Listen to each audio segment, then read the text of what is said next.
Hello. आज की video का जो हमारा टॉपिक है वो है यूनियन। यूनियन क्या होता है? Union basically it is a collection of the different type of data type. ये भी एक तरह का कलेक्शन है जो अलग अलग टाइप के डेटा टाइप का कलेक्शन करता है। आप सोच रहे होंगे कि स्ट्रक्चर में भी मैंने सेम यही बताया था कि structure is also a collection of the different type of data type. अगर हम स्ट्रक्चर और यूनियन की बात करें तो दोनों बिल्कुल सेम होते हैं। स्ट्रक्चर और यूनियन दोनों का काम यही होता है कि वो डिफरेंट टाइप के डेटा टाइप का कलेक्शन करता है। ठीक है, उसमें हम एक पर्टिकुलर किसी यूनिट की कंप्लीट इन्फॉर्मेशन स्टोर करते हैं। फॉर एग्ज़ाम्पल हम स्टूडेंट की बात करें तो स्टूडेंट का नेम, उसका रोल नंबर, उसका एड्रेस, उसका कॉन्टैक्ट नंबर, हम ये सारी चीज़ें स्टोर कर सकते हैं with the name of student. और उसके अलग अलग वेरिएबल बना सकते हैं जिस वेरिएबल के थ्रू से हम उसके मेंबर्स को एक्सेस करेंगे। अब मैं स्ट्रक्चर और यूनियन के बीच में आपको कुछ सिमिलैरिटी बताती हूँ और कुछ डिफरेंस बताती हूँ कि कहाँ हम यूज़ करते हैं।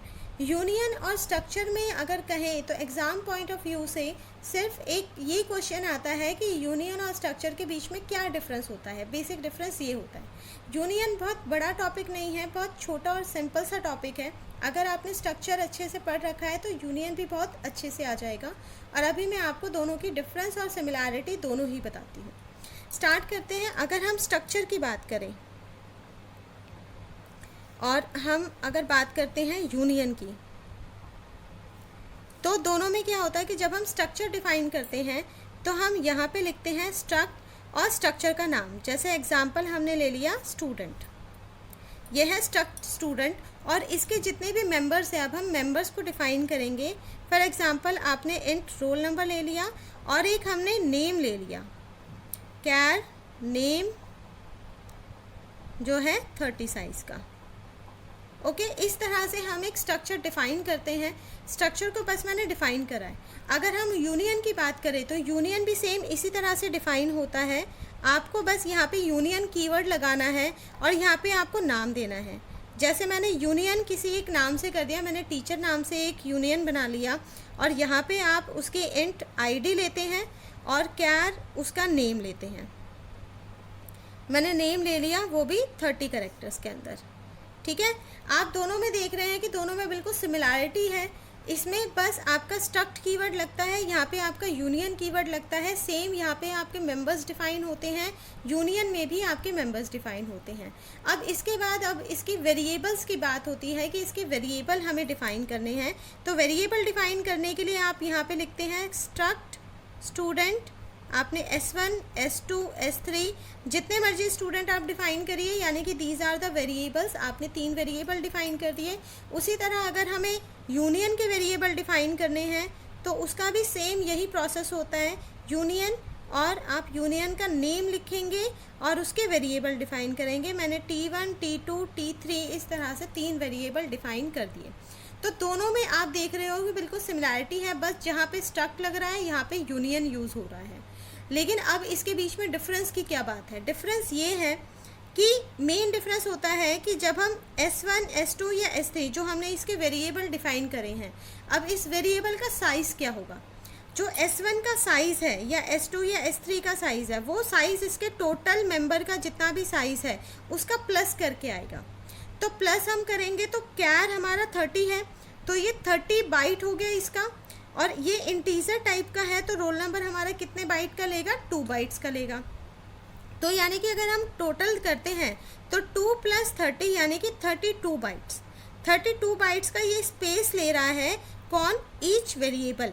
जितने भी वेरिएबल हैं हर एक वेरिएबल का स्पेस कितना होगा? 32 बाइट। यानी कि S1 32 बाइट ले रहा है, S2 32 बाइट ले रहा है, S3 32 बाइट ले रहा है। लेकिन अगर हम यूनियन की बात करें तो यूनियन का स्पेस कितना होगा? यूनियन बेसिकली जो T1, T2, T3 हमने वेरिएबल डिफाइन करे हैं, इसका जो साइज़ है वो इसके मेंबर्स का जो मैक्सिमम साइज़ होगा उसके बराबर होगा। यानी कि इसका सिर्फ यहाँ पे 30 है, यहाँ पे 2 बाइट है, तो वो मैक्सिमम कौन सा हुआ? 30 बाइट हुआ। तो इसमें टोटल साइज़ कितना होता है? इसमें 30 बाइट्स यूज़ होता है। अब आप सोच रहे 30 बाइट्स है, उसमें हमें दोनों चीज़ें स्टोर करनी है, तो हम कैसे स्टोर करेंगे? मेन क्वेश्चन यही आता है यूनियन में कि यूनियन के अंदर अगर हमने जितने भी डेटा टाइप यहाँ पे जितने भी अपने वेरिएबल डिफाइन करे हैं, उस वेरिएबल में जो भी मैक्सिमम साइज़ का वेरिएबल होता है, उसी साइज़ का यहाँ पे ये मेंबर वेरिएबल, यानी कि ये जो हमारे वेरिएबल्स हमने डिफाइन करे हैं उनका साइज़ वही होता है। अब ये क्यों होता है, किस लिए यूज़ होता है? यूनियन और स्ट्रक्चर दोनों बिल्कुल सेम मैनर में काम करते हैं, इन दोनों के तरीका बिल्कुल सेम है काम करने का, लेकिन स्ट्रक्चर के अंदर क्या होता है कि ये वहाँ यूज़ होता है जहाँ पर हमें डेटा को स्टोर करने की रिक्वायरमेंट ज़्यादा होती है। ठीक है, डेटा को स्टोर करना ज़रूरी होता है, जैसे S1, S2, S3 इन तीनों का डेटा हमें स्टोर करना है, वो डेटा हमारे लिए इम्पॉर्टेंट है, तो हम ऐसी जगह पे हम स्ट्रक्चर यूज़ करते हैं। यूनियन वहाँ यूज़ होता है जहाँ पे हमें डेटा सिर्फ टेस्टिंग के तौर पर चाहिए, यानी कि हमें डेटा को आगे फ्यूचर में प्रिजर्व रखने की या स्टोर रखने की रिक्वायरमेंट नहीं होती है, वहाँ हम यूनियन यूज़ करते हैं। यूनियन जो है मेमोरी सेव करता है, स्ट्रक्चर कंप्लीट मेमोरी लेता है, तो इसलिए यूनियन को यूज़ किया जाता है जहाँ पे सिर्फ टेस्टिंग पर्पस से काम किया जाता है, यानी कि हमें सिर्फ टेस्ट करना होता है कि ये प्रोग्राम कैसे चलेगा, वहाँ स्ट्रक्चर की जगह हम यूनियन को यूज़ करते हैं। और 30 बाइट्स में क्या करेगा कि नेम का अगर हमने 30 बाइट्स दे भी लिया तो ज़रूरी नहीं है कि कम्प्लीटली 30 बाइट्स के अंदर डेटा आएगा, उस 30 बाइट्स के अंदर वो आईडी और नेम इन दोनों को ही स्टोर करने की कोशिश करता है, यानी कि उस 30 बाइट्स में ही इन दोनों के डेटा को एडजस्ट करता है। तो यूनियन के अंदर डेटा स्टोर करता है कम मेमोरी के अंदर, इसलिए इसमें डेटा लॉस हो सकता है। तो जहाँ पे सिर्फ हमें टेस्टिंग पर्पस से स्ट्रक्चर की ज़रूरत होती है, वहाँ हम स्ट्रक्चर को ना यूज़ करके यूनियन को यूज़ करते हैं, और जहाँ हमें फाइनल डेटा की भी रिक्वायरमेंट होती है वहाँ पे हम स्ट्रक्चर को यूज़ करते हैं। ठीक है, इसमें भी अगर आपको मतलब जब हम स्ट्रक्चर में इनके साथ वेरिएबल के साथ काम करते हैं तो हम कैसे करते हैं, जैसे S1 डॉट रोल, अगर आपको एंट्री करानी है यानी कि वैल्यू गेट करानी है तो भी हम इस तरह से यूज़ करते हैं, प्रिंट करानी है तो भी हम यूज़ करते हैं, यानी कि variable name dot member variable, ये मेंबर्स वेरिएबल होते हैं। तो यहाँ पे जो अगर यूनियन में एक्सेस करना है तो एक्सेस करने का भी वही तरीका है, T1 यानी कि variable name dot member variable यानी कि ID। ठीक है, T1 डॉट नेम। तो इसी तरह से आप variable name dot member variable का यूज़ करते हैं, उसी तरह से स्ट्रक्चर के मेंबर वेरिएबल को भी एक्सेस किया जाता है और यूनियन के मेंबर वेरिएबल को भी एक्सेस किया जाता है। सिर्फ दोनों के बीच में यही डिफरेंस है, मेमोरी का डिफरेंस, बाकी दोनों को यूज़ करने का तरीका, प्रोग्राम में यूज़ करने का तरीका बिल्कुल सेम होता है, इसमें कोई भी डिफरेंस नहीं है। चलिए अब इसका प्रोग्राम देखते हैं, और ये मेमोरी का भी मैं आपको दिखाती हूँ, प्रैक्टिकली शो करके दिखाती हूँ कि यहाँ मेमोरी किस तरह से शो की जाती है।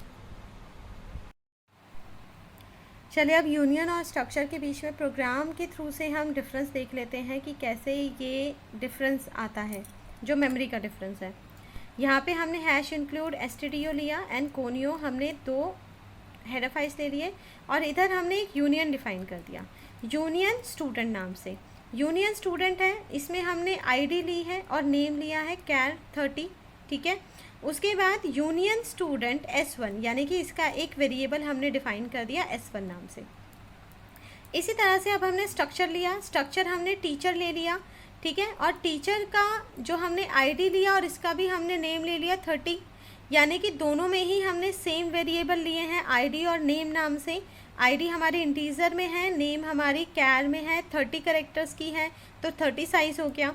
और यहाँ पे स्ट्रक्चर का भी हमने T1 दिया है।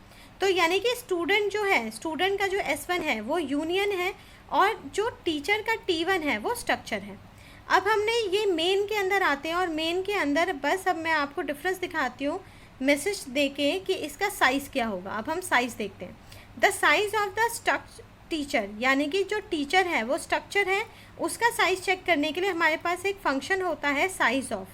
साइज़ ऑफ फंक्शन क्या होता है, साइज़ ऑफ के अंदर यहाँ पे आप किसी भी वेरिएबल का नाम लिखते हो, साइज़ ऑफ हमने लिख दिया T1 और यहाँ पे हमने साइज़ ऑफ लिख दिया S1। तो साइज़ ऑफ फंक्शन है, इस ब्रैकेट के अंदर आप जो भी वेरिएबल लिखते हो उस वेरिएबल का वो साइज़ हमें देता है, और वो साइज़ किस में देता है, इंटीजर फॉर्म में देता है, इसलिए हमने यहाँ पे %d लगाया। ठीक है, तो फर्स्ट है स्ट्रक्चर का साइज़ और दूसरा है यूनियन का साइज़। और यहाँ पे मेंबर वेरिएबल में आपने देखा है कि ये इंट है और कैर 30 है, यहाँ पे भी इंटीजर है और कैर 30 है, यानी कि दोनों में कहें तो 2 बाइट्स और 30 बाइट्स हैं। अब चलिए अब इसको हम एक बार रन करके देख लेते हैं। ठीक है, रन करके देखिए तो यहाँ पे आप देखिए यहाँ पे क्या दिखा रहा है, the size of struct teacher 32 और साइज ऑफ यूनियन इज़ 30। ठीक है, तो इसमें स्ट्रक्चर का जो साइज़ है वो ज़्यादा है और जो यूनियन का साइज़ है वो कम है। ठीक है, तो अब इसमें क्या है कि स्ट्रक्चर का साइज़ ज़्यादा क्यों है और यूनियन का साइज़ कम क्यों है, क्योंकि स्ट्रक्चर जो है वो अपने जितने भी मेंबर्स वेरिएबल होते हैं उनका कंप्लीट साइज़ लेता है और यूनियन इनके मेंबर वेरिएबल में जो मैक्सिमम साइज़ होता है उसको लेता है। तो बेसिकली यही डिफरेंस है। अभी मैंने आपको बताया भी था कि स्ट्रक्चर हम वहाँ यूज़ करते हैं जहाँ हमारे लिए डेटा इंपॉर्टेंट होता है और यूनियन हम वहाँ यूज़ करते हैं जहाँ हमारे लिए डेटा इंपॉर्टेंट नहीं होता। For example testing purpose, testing पे हमें डेटा नहीं होता, हम सिर्फ एक रॉ डेटा डाल के देखते हैं, तो वहाँ हम यूनियन यूज़ कर सकते हैं मेमोरी को सेव करने के लिए। तो यूनियन हमारा मेमोरी सेव करने के लिए यूज़ होता है और स्ट्रक्चर मेमोरी के अंदर डेटा कम्प्लीटली स्टोर करने के लिए यूज़ होता है। Thank you.